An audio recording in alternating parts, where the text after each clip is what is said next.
Amém. A graça e a paz do nosso Senhor e Salvador Jesus Cristo. Deus seja honrado e glorificado nessa noite. Convido os amados irmãos a abrirmos nossas Bíblias em Eclesiastes capítulo 12. Eu não sei se vocês repararam, mas nossa liturgia está toda baseada em Eclesiastes. E até o sermão pastoral também, em Eclesiastes. E, aliás, se você não leu, depois leia a pastoral. Então, hoje nós estamos caminhando nesse livro Eclesiastes, chamado também de O Pregador. Nós vamos ler e meditar em Eclesiastes 12, apenas no verso 13. É apenas um verso, mas nós temos muito o que falar nesse versículo. Eclesiastes 12, verso 13. Diz assim: de tudo o que se tem ouvido, a suma é: teme a Deus e guarda os seus mandamentos, pois isto é o dever de todo homem. Vamos mudar o protocolo hoje, vamos repetir todos juntos? Tudo que se tem ouvido, a suma é: teme a Deus e guarda os seus mandamentos, porque isto é o dever de todo homem. Vamos orar? Pai querido, obrigado, Senhor, pela Tua palavra que é santa e eterna. Fala conosco, fala aos nossos corações, prepara a nossa mente para estarmos atentos à Tua palavra, para ouvirmos a Tua palavra e aprendermos mais de Ti. E que tudo aqui seja feito, falado, para a honra e glória do Teu santo nome. E assim é que nós oramos, em nome de Jesus. Amém. Meus irmãos, como eu falei, esse livro, Eclesiastes, ou O Pregador, foi escrito pelo rei Salomão. E o rei Salomão, homem muito sábio, e escreve este livro já no final da sua vida. E ele, chegando à conclusão, depois de ter passado por tudo, ter aproveitado de tudo, ser um dos homens mais ricos do mundo, um homem dos mais sábios, ter escrito sobre quase tudo, ele chega à conclusão que tudo é vaidade. Tudo é vaidade. E não há nada de novo debaixo do sol. E aí, para concluir esse seu livro, esse trecho que nós acabamos de ler, ele faz um resumo. Então, de tudo o que foi falado, de tudo o que se tem ouvido, a suma é: teme a Deus e guarda os seus mandamentos, porque isto é o dever de todo homem. E esta é a mensagem que eu quero trazer hoje. Esse é o título do nosso sermão: o dever de todo homem. Eu falei aqui de manhã, na escola dominical, que quando a gente fala homem, é homem e mulher. A gente não tem esse problema, né, de falar que tem que falar homem, a mulher, o todo, toda, senhor, senhora, não. Falando de homem, é o ser humano. Qual o dever de todo homem? Nós gostamos muito de saber dos nossos direitos. Todos nós temos direitos e deveres. Assim como na palavra de Deus também temos direitos e deveres. Muitas vezes nós queremos saber só dos nossos direitos, mas não muito dos nossos deveres. Mas hoje especificamente eu vou falar sobre o nosso dever. E aí eu queria destacar três palavras-chave aqui. A primeira é ouvir. O dever de todo homem. Primeiramente, ouvir a Deus. O texto começa dizendo: de tudo o que se tem ouvido. Então, eu quero retirar aqui essa palavra ouvir. Ouvir a Deus. A palavra ouvir, no hebraico, é chamar ou chamai. E essa palavra não significa apenas ouvir de forma, no sentido auditivo, mas também implica em prestar atenção, entender e obedecer. Na Bíblia, essa palavra é rica em significado. principalmente onde está escrito ouvir a Deus, ela carrega a ideia de escutar com a intenção de obedecer. Escutar a Deus com a intenção de obedecer. Por exemplo, o verso 4 de Deuteronômio 6 é chamado de Shema, com base na palavra hebraica chamar. E o texto hebraico começa assim: chamar Israel. Ouve, ó Israel. Para o judeu, essa palavra chamar significa ouve com atenção. Presta atenção, porque é muito importante o que tenho para dizer. Estejam os teus olhos e ouvidos atentos. É interessante que nós ouvimos muito falar sobre ver com os olhos da fé. Mas também nós temos que ouvir com o coração. E Tiago diz que devemos ser prontos para ouvir e tardios em irar. Nós temos que ser prontos para ouvir. Ouvir e ouvir. Pastores, presbíteros, diáconos, líderes. O que nós mais aprendemos é que nós temos que saber ouvir. Primeiramente, ouvir a Deus e ouvir os irmãos. Mais do que falar, nós temos que ouvir. E talvez por isso que Deus nos deu 2 ouvidos e uma boca. Não foi o contrário, né? Ainda bem, porque tem gente ainda que fala mais que a boca. Mas Deus nos deu 2 ouvidos, que quer dizer também para nós mais ouvirmos do que falarmos. Eu sei que você sabe, e eu também, que já ouvimos e conhecemos o Evangelho e conhecemos a Cristo. E também sabemos que Deus é forte, que Deus é presente e que Jesus é o Emanuel, o Deus conosco. Eu sei que você sabe disso. Eu também sei. Mas nós precisamos ouvir isso constantemente, diariamente, o tempo todo. É como ensinar uma criança. Quem dá aula para criança sabe que você tem que repetir. Os pais sabem disso. Nós temos que repetir as coisas para a criança. Você repete, para inculcar na cabeça dela. E com nós, adultos, não é diferente. Nós precisamos ouvir a palavra de Deus, para ela ser inculcada em nossas mentes, em nosso coração. E precisamos ouvir o Evangelho todos os dias. Mas uma coisa também é ouvir no culto. Quando você está aqui no domingo, bonitinho, cheiroso, né? Hoje você não trabalha, está mais tranquilo, está tudo bem. Mas outra coisa é ouvir durante a semana, ouvir a palavra de Deus durante a semana. Quando você está na correria do dia a dia, seus filhos estão na escola, você quase não tem tempo de estar com eles. Quando vem os problemas, aí é outra coisa. Aí você também tem que ouvir a palavra de Deus.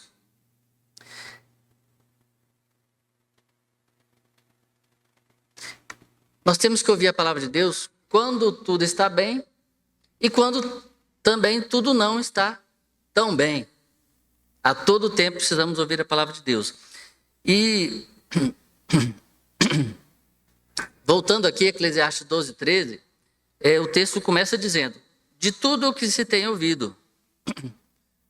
Por outro lado, nós podemos também fazer uma reflexão. De tudo o que se tem ouvido por aí. O que é que você tem ouvido por aí durante a semana? O que é que você tem ouvido na internet, rádio, na TV, em outros lugares? O que é que você tem ouvido por aí? Será que você tem ouvido o Evangelho? Será que você tem ouvido a palavra de Deus pura e simples? Ou ouvido outras profetas, outra palavra? Cuidado com o que você ouve. Eclesiastes 7:21 diz: não apliques o coração a todas as palavras que se dizem, para que não venhas a ouvir o teu servo amaldiçoar-te. Então não escute tudo o que está por aí. Nós também temos dificuldade de interpretar a Bíblia. Por causa do pecado, a nossa mente foi atingida pelo pecado, os efeitos do pecado. Então nós temos também dificuldade de interpretar a Bíblia. Tem um ditado que diz que a Bíblia é a mãe de todas as heresias. E é verdade, porque as pessoas pegam a Bíblia e fazem todo tipo de teologia, todo tipo de doutrina, todo tipo de invenção e a usam para o seu próprio prazer. Até o diabo usa a Bíblia e a distorce. Mas nós temos que ser como os crentes de Bereia.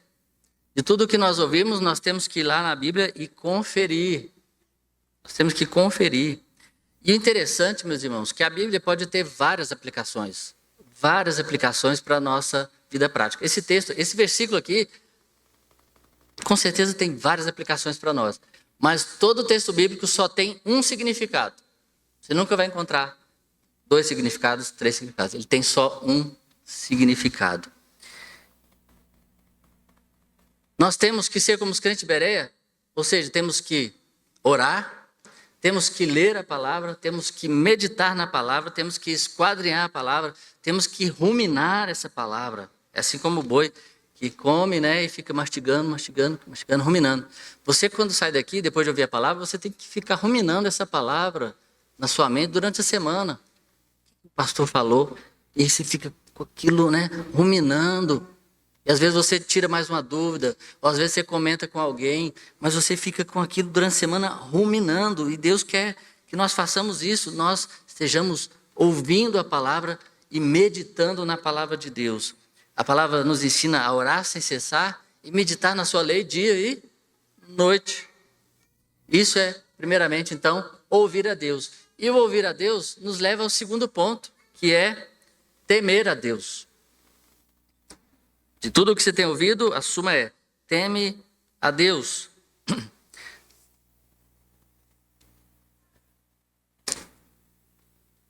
Um dos principais problemas da humanidade é que elas não temem a Deus. Quem não tem Cristo no coração não teme a Deus. Nietzsche foi um ateu convicto até a sua morte e ele dizia que Deus está morto. Ele escreveu: Deus está morto. Só que aquele homem morreu louco numa clínica psiquiátrica.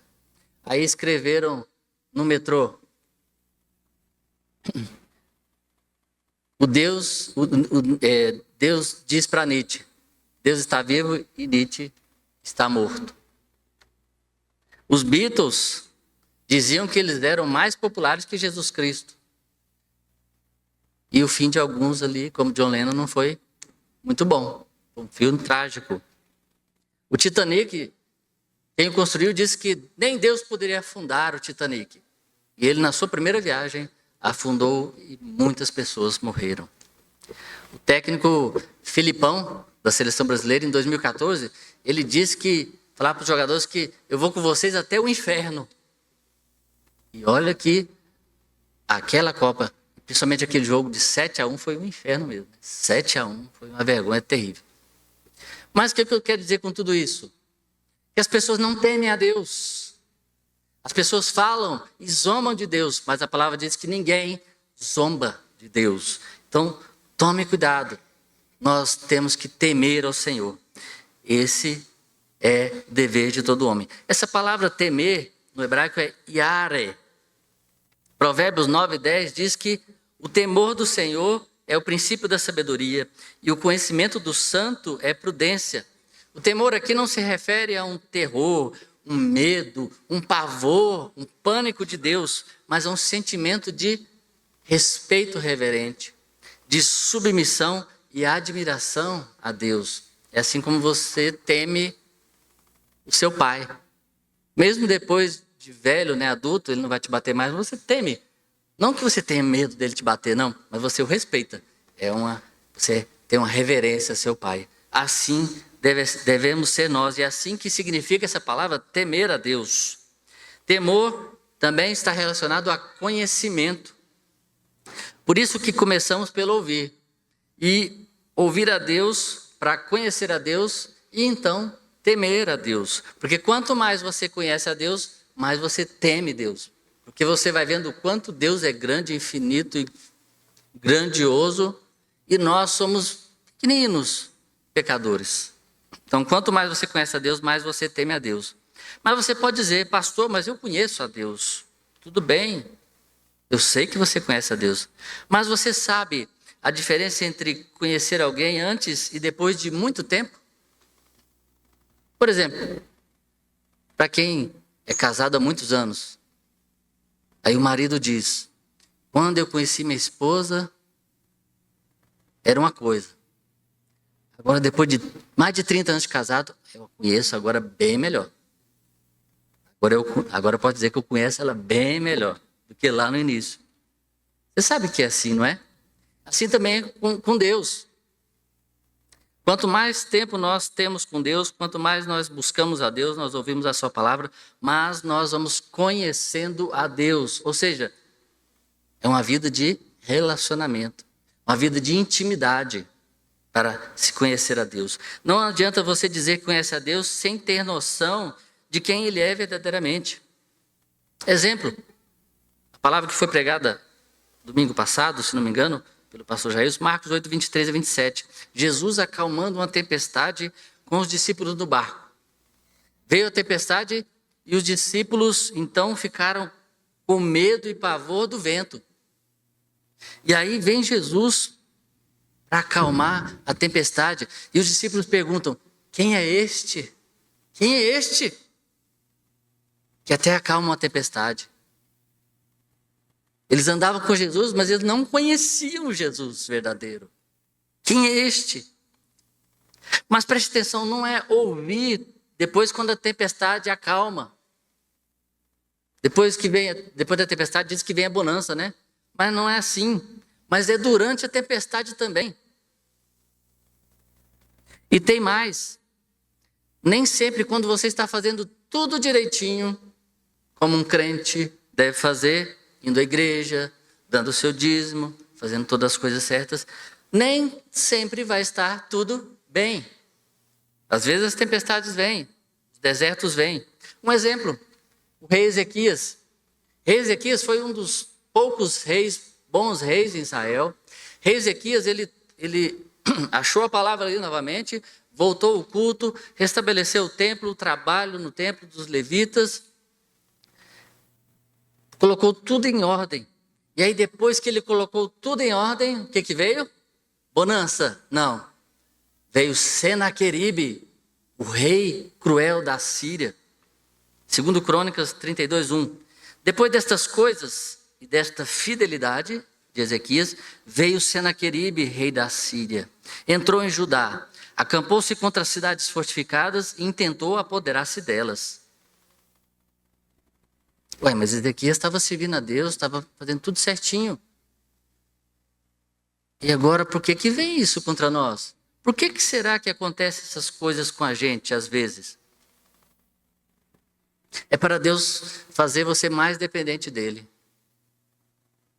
As aflições não são recompensas de Deus, mas podem se tornar ocasiões para a bênção de Deus na sua vida. Sabe por quê?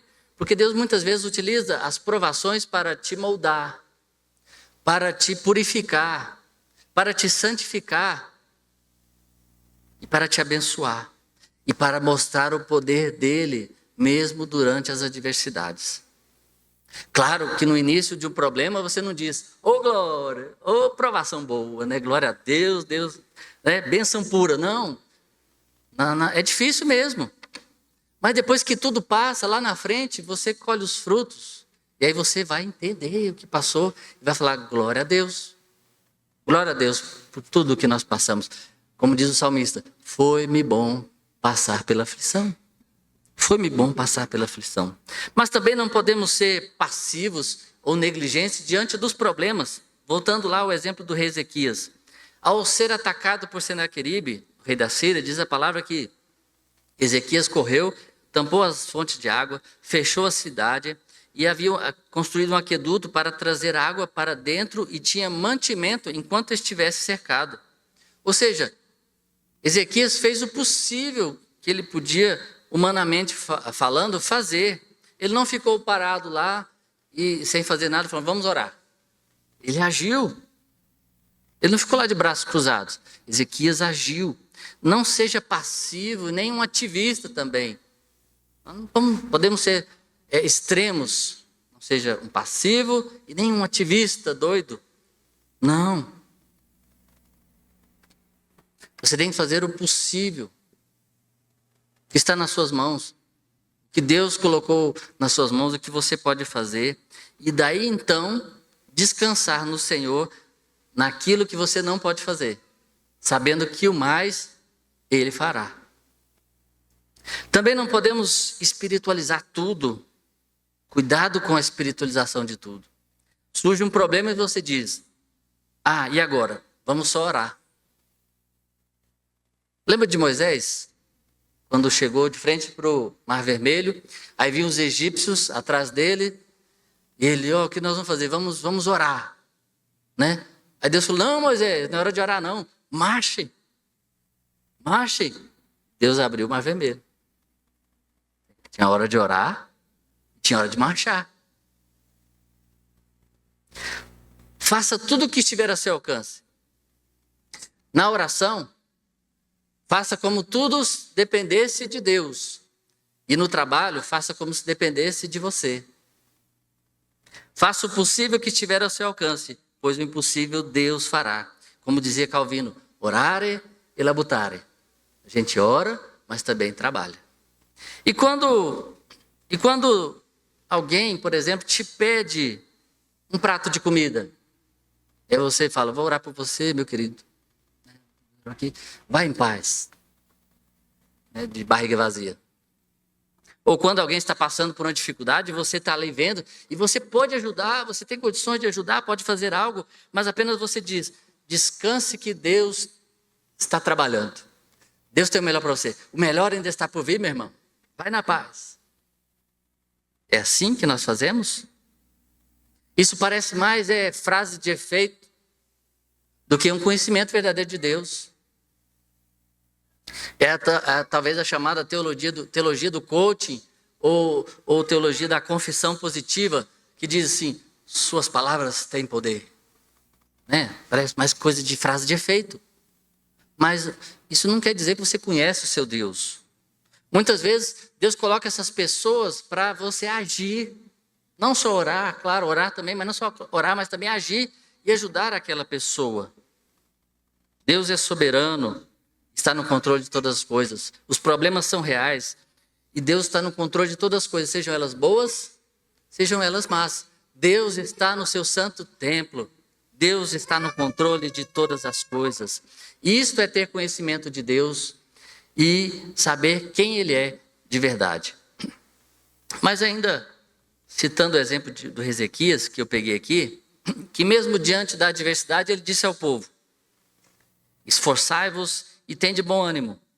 Não temais, nem vos espanteis por causa do rei da Síria, nem por causa de toda a multidão que está com ele, porque há um maior conosco do que com ele. Com ele está um braço de carne, mas conosco o Senhor nosso Deus, para nos ajudar e para guerrear nossas guerras. E o povo descansou nas palavras de Ezequias, rei de Judá. Nós não devemos temer os inimigos, os problemas, devemos temer a Deus. Tem um livro muito interessante do Edward T. Welch, que é Quando as Pessoas São Grandes e Deus é Pequeno. É mais ou menos sobre isso. Parece que a gente teme mais as pessoas, teme mais as coisas, os problemas do que a Deus. É assim como está o mundo. Eles não temem a Deus. Temem o homem. Mas não é assim. Lembre-se da declaração de Jó, que depois de tudo de mal que lhe aconteceu, ele disse: eu te conhecia só de ouvir, mas agora os meus olhos te veem. Por isso me abomino e me arrependo no pó e na cinza. Está vendo aqui? Ele conhecia só de ouvir, mas agora ele conhece de verdade. Por isso eu me abomino e me arrependo, porque eu conheço o Deus verdadeiro, grande eu sou, e eu temo, meu Deus, e me submeto a Ele. Mas como você reage às situações difíceis? Quando as coisas ficam difíceis no seu trabalho ou na sua casa, qual a sua reação? Costumeiramente falando, você fica com medo, apavorado, ansioso, desesperançoso, desesperado, depressivo, sem fé? Saiba que a sua reação diante das dificuldades, vai demonstrar o seu conhecimento sobre o seu Deus.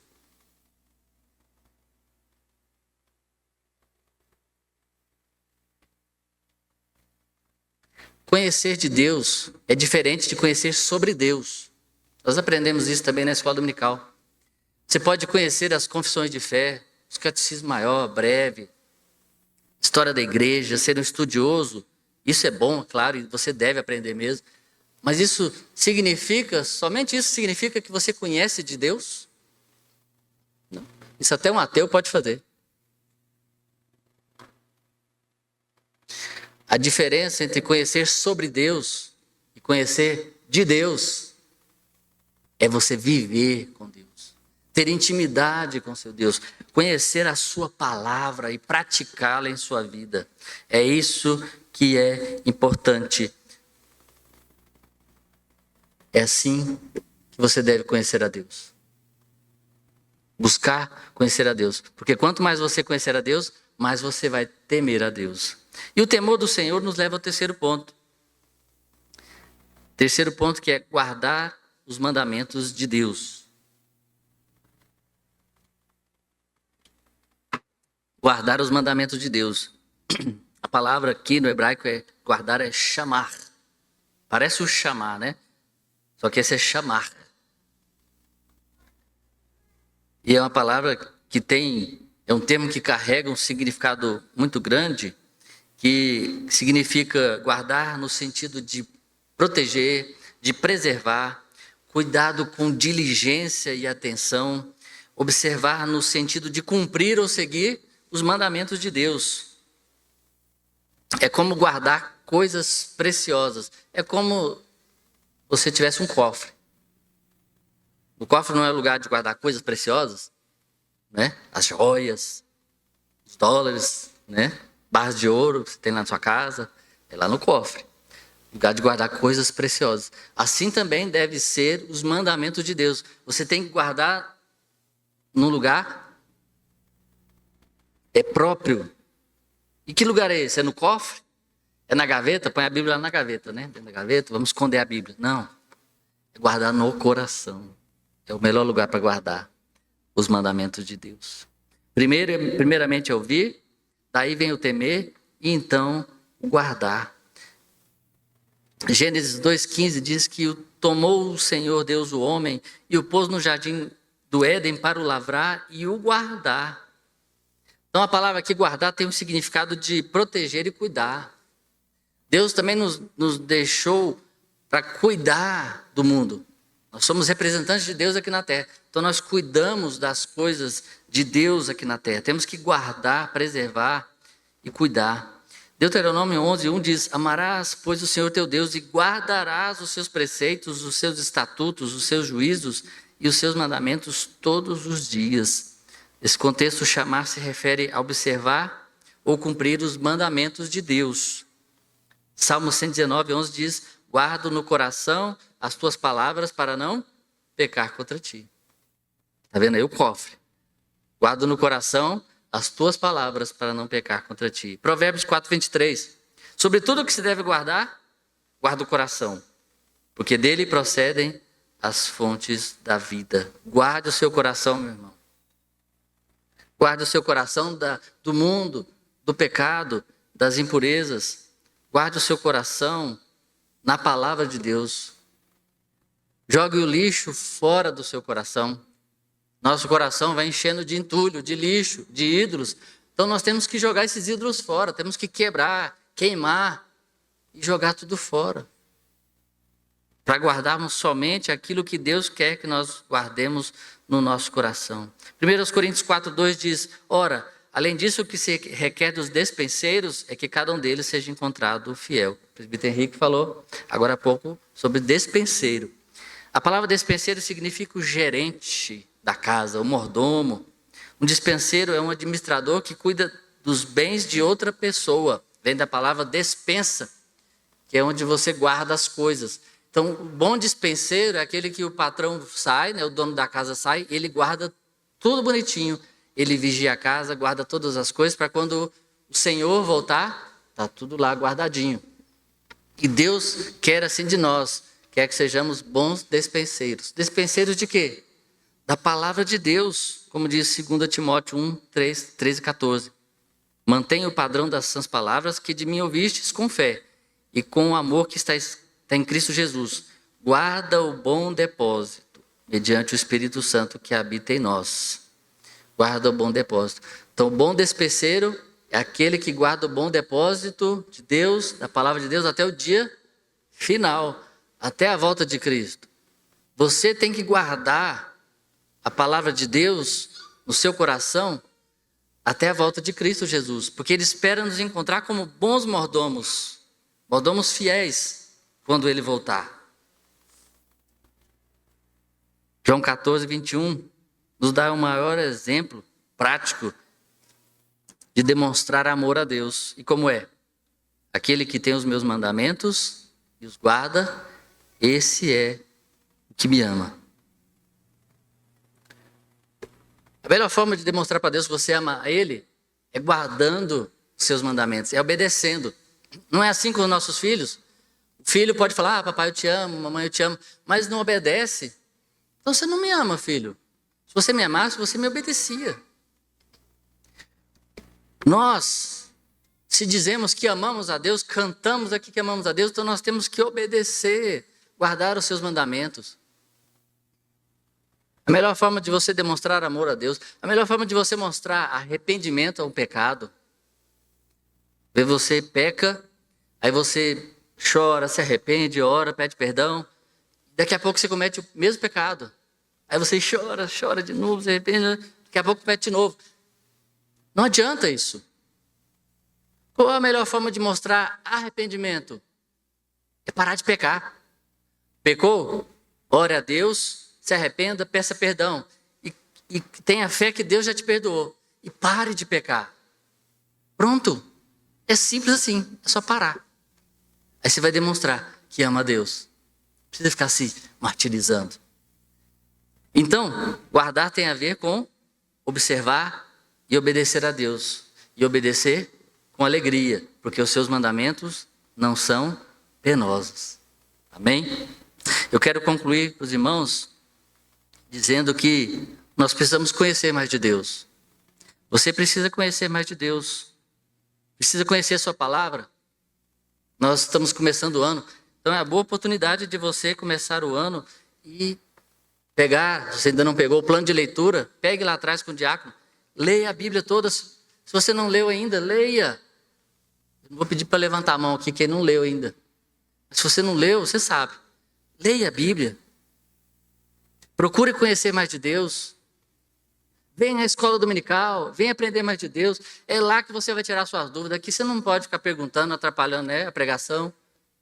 Lá você pergunta, você interage, você auxilia, você faz um comentário, participa, é gostoso. Quem não está vindo está perdendo a bênção. Está perdendo, eu só falo isso. Você não é obrigado a vir, não. Ninguém vai te arrastar lá da sua casa, trazer para cá, não. Mas você está perdendo a bênção. Só isso. E quem vem está saindo abençoado, tenho certeza, não é, gente? Não é, gente?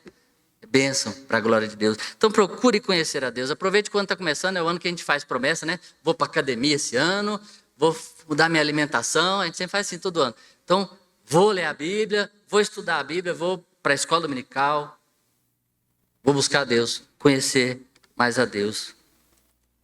Quero trazer outro exemplo agora, do profeta Eliseu e seu servo Geazi. Lá em 2 Reis 6. E o servo do homem de Deus se levantou muito cedo e saiu. E eis que um exército tinha cercado a cidade com cavalos e carros. Então seu servo lhe disse: ai, meu senhor, que faremos? E ele disse, Eliseu, não temas, porque mais são os que estão conosco do que os que estão com eles. E Eliseu, o profeta Eliseu, pediu para Deus abrir os olhos do Geazi. E a hora que os olhos de Geazi abriram, ele viu uma multidão de anjos cercando Jerusalém para proteger Jerusalém daquele exército. E só Deus, meus irmãos, para abrir os nossos olhos. Só Deus para nos fazer enxergar a salvação, a alegria, a sabedoria que é Cristo Jesus. Só Ele nos pode fazê-lo conhecer melhor a Jesus. E Ele nos dá o seu Santo Espírito para nós entendermos a sua palavra. Por isso nós não podemos apenas só ler, nós temos que orar também. Palavra e oração tem que andar de mão dada. Você ora e pede, Senhor, eu vou ler a Bíblia hoje, na minha devocional diária. Vou ler, então o Senhor me abençoe.